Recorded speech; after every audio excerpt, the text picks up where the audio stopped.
Vamos lá, galera. Próxima questão. A gente ainda está naquele exercício da peça aqui, tá? Da ferramenta que é fixa no ponto O e que tem uma força agindo aqui nesse ponto A. E a distância aqui, né? O comprimento da peça é 60 centímetros e o ângulo 60 graus. Só que agora a pergunta que é feita é a seguinte.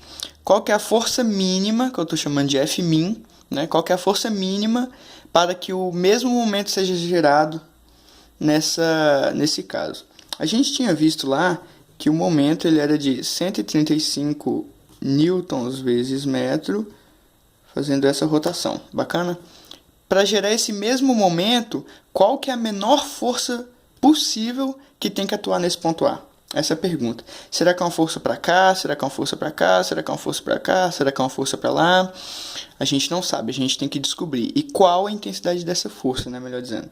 Bem, como a gente não tem muito com o que começar, eu sugiro que sempre que você esteja nesse tipo de situação, você comece usando as fórmulas que você conhece, usando as relações que você conhece. Você sabe que o momento ele é igual à força vezes a distância. Bacana? E você sabe que o momento aqui ele não mudou, ele ainda é 135. Vamos isolar a força, já que a gente está querendo encontrar a força e analisar a força, beleza? Então vai ficar que a força é igual a 135 dividido por D. Beleza. Se a força que a gente quer encontrar é a força mínima, então a gente precisa que isso aqui dê o menor valor possível. Tudo bem? Vamos pensar por um momento que D valesse 1. Se D valer 1, 135 dividido por 1 vai dar 135. Beleza. Mas vamos pensar que D vale 135. 135 dividido por 135 ia dar 1.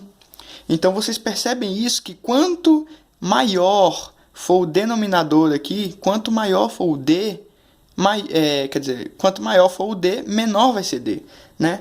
Olhando aqui na primeira linha, se o F sobe, logicamente o D tem que diminuir para que o momento continue o mesmo, né?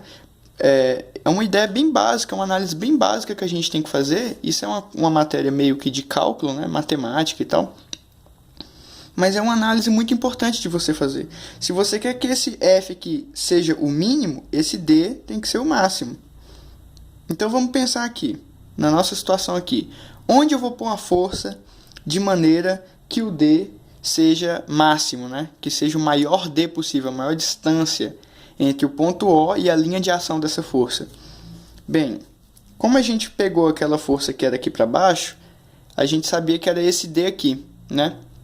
Que era nada mais, nada menos que esse comprimento vezes o cosseno de 60. Quando a gente trabalhou com a força aqui na horizontal, né? A força estava aqui, a gente fazia daqui para cá. E a gente trabalhava com essa distância aqui, que ela é 60 centímetros vezes o seno de 60.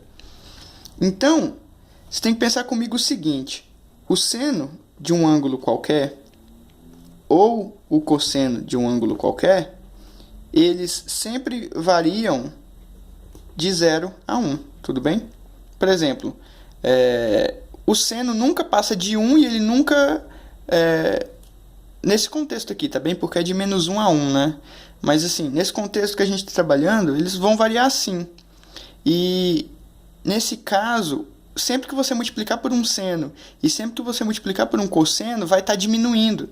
Por exemplo, se você fizesse aqui 0,6 vezes o seno de 60, ia diminuir para 0,52, que foi o que a gente fez na questão anterior. Tudo bem? Então, sempre que você multiplicar por um seno ou por um cosseno, vai diminuir. Então, a gente precisa usar aqui um seno ou um cosseno de uma maneira que não interfira. Então, o que a gente tem que fazer? A gente não vai usar seno nem cosseno. A gente vai usar a própria distância aqui. A menor distância, a maior distância possível, no caso, a distância que não vai ser diminuída por nenhum seno e por nenhum cosseno, seria essa própria distância aqui, certo? Então, se a gente fizer aqui uma linha de ação da força, de maneira que essa linha de ação seja perpendicular a essa distância, então nós vamos ter aqui a maior distância possível até a linha de ação da força. Vamos colocar uma força aqui, que vai ser a força F, sendo aplicada em A. E essa força F a gente vai chamar ela de Fmin, porque ela é a força mínima para gerar esse mesmo momento aqui. Bacana? Vamos agora encontrar ela, então. Olhando para cá, o que a gente tem que alterar, então? Só o D, né? Porque agora a gente sabe que o D aqui ele é de 60 centímetros. Nesse caso, nós vamos ter que a força mínima ela é igual a 135 dividido por 0,6.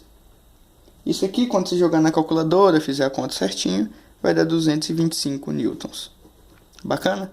É uma questão muito importante para a gente começar a trabalhar com esses assuntos de qual a menor força mínima possível, ou então a gente pode pegar um e fazer qual a força máxima possível, e etc, etc, né?